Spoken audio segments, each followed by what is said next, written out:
This is the day of salvation in your life. ఇదే రక్షణ దినము, ఇదే అనుకూల సమయము గనుక ఇదిగో నీ ప్రతి పాపమును విడిచిపెట్టి ప్రభు అయిన యేసు వద్దకు వచ్చి నీ పాపాలన్నీ కూడా ఒప్పుకొని విడిచిపెట్టగలిగితే నా దేవుడు నమ్మకమైన వాడు, నీతిమంతుడు, యథార్థవంతుడు గనుక ఆయన కరుణావాత్సల్యత చొప్పున నిన్ను అంగీకరించి తన మహిమోన్వితమైన తన గొప్ప పరలోకంలో నీకు అవకాశాన్ని ఇవ్వడానికి సిద్ధంగా ఉన్నాడు. హల్లెలూయా.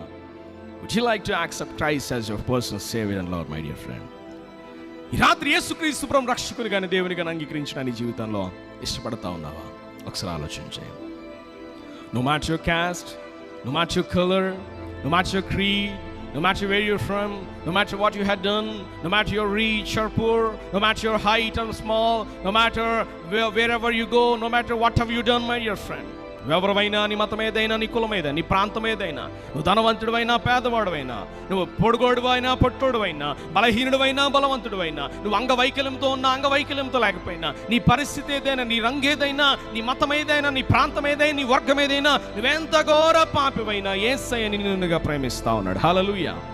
ఆయన రంగు చూడలే, నీ అందాన్ని చూడలే, నీ పరిస్థితి చూడలేదు, కానీ ఆయన నిన్నుగా ప్రేమించినవాడు. నీకు నీతి అనే వస్త్రాన్ని అనుగ్రహించి తన మహిమలో ఆ గొప్ప పరలోకంలో చేర్చుకోవడానికి ప్రభు ఇష్టపడతా ఉన్నాడు. దేవునికి స్తోత్రం కలుగును గాక.